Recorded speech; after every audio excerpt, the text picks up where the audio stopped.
Hey, it's Nikki Lerner, your resident culture coach. I hope you're doing good today. I hope you are feeling empowered in your work today.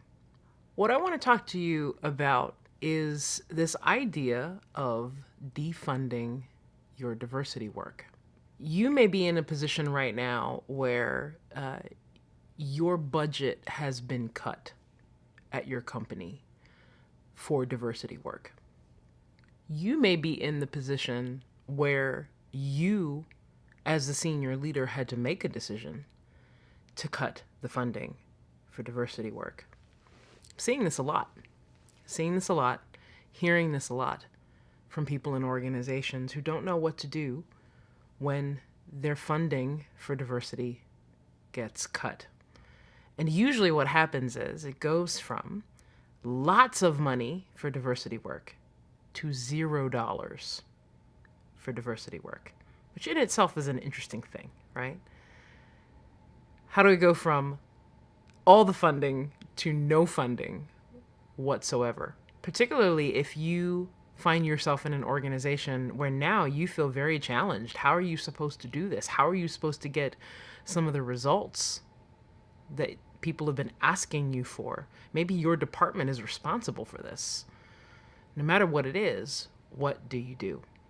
So as your resident culture coach, I want to help you know what to do when the diversity work at your organization has been defunded, or you have been the one as the leader to decide to cut the budget for the diversity work.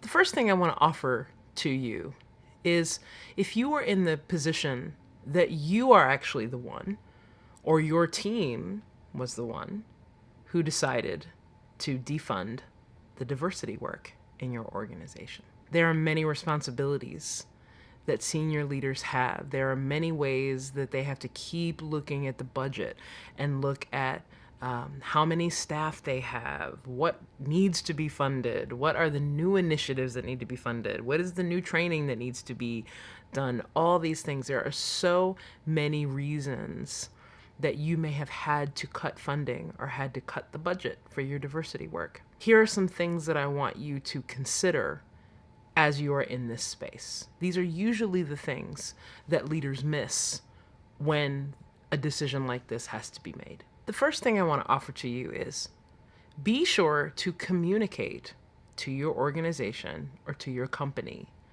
about the defunding of the diversity work. A lot of times, where people kind of get frustrated in organizations is when something is changed. And let's take it outside of diversity work. Maybe it was something other than diversity work that had to be cut, or a budget had to be cut. And usually senior leaders will think about it and go through it and think about it for like 6 months. And then once it's time for them to communicate that with their people, well, then what happens is they make the decision very fast. They usually don't communicate about it. And then they expect everybody to kind of get right on board with it, instead of remembering that for them, even to make that decision, that it took them a lot of time to actually make that decision. As a senior leader, when you're thinking through these things, you had all this time to make that decision. Be sure that you're making them feel bad for processing through and taking their own time to get to a place where they can be on board with you. If you have chosen to defund your cultural diversity work, make sure that you communicate with them. Now, what do you communicate with them about? There's 3 things I want to offer you. First, tell them about the process. Tell them about the process of what you or your team had to go through when you had to end up cutting funding, or when you had to end up cutting the budget. Now, this doesn't have to be all of the things. There's probably some things that you can't share with your organization, but there are some things that you can. So tell them about the process. Tell them for you as a leader, how maybe it was challenging for you, that maybe you had some other things as well that you had to look through or think through. And this is the thing that you chose. Make sure that you tell them about the process, your thinking process of how that came to be. People still may not like what the final decision was, but I think people really appreciate being brought in on the process when they can, even if it's just a couple of things that you can share about how you got to making the decision that the money that needed to be moved somewhere else, out of the diversity department or out of the diversity work. Why did you make that? What was the thinking process? You can also look at this as a leadership opportunity to show people the mind of a leader. What does a leader have to consider?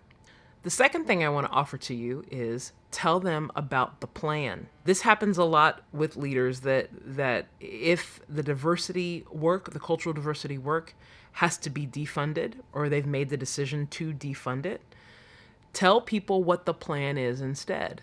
This is a missing piece in the strategy. The missing piece is, as a leader, we can decide that we're not going to put the money in or finance a particular kind of work.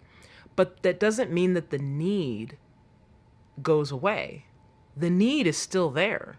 The need for the work is still there. And so what the people in your organization need is they need to know what the plan is then. What's next? What's the plan? How are we going to do it for free, right? How are we going to do it with $0? Or if the organization has decided to shift to something else, they also oftentimes don't communicate that. Leaders don't communicate that with their people. And so then people are left saying, I thought you said that this was a priority for us a year ago or 2 years ago, 3 years ago, whatever it was. What's the plan now? What do you want us to do? Also, if you have individuals in your organization or a department that is responsible for the cultural diversity work, you need to tell them what the plan is with regards to how you expect them to meet some of those goals. Because if you're honest with yourself, some of those goals need funding. And so this might be a time for you as a leader to go and have a conversation with that department or with those individuals and rework the expectations and be realistic about what you can and what you cannot do, going from a funded mission of work to defunding it. The last thing I want to offer to you is tell them about the people. Communicate to them about why people continue to matter, why the diversity and cultural work continue to matter. Make sure that you are telling stories about the things that matter. Make sure that you tell stories about some of the work that you've already done. It's a great time to highlight people when you don't have the funds or the money to do what you actually want to do. Tell them about the process, tell them about the plan, and tell them about the people. I look forward to working with you together. There are many ways that you can connect with me. You can always connect with me at nikkilerner.com. You can send me a message right there on the website. You can also check out culturecoachinglab.com and sign up for the practice sessions. You can sign up for the practice room. And coming in 2025, we are very excited about a certification program that we will be offering through the Culture Coaching Lab so that you can develop your multicultural leadership skills. Thanks for letting me share with you today. I'll see you soon.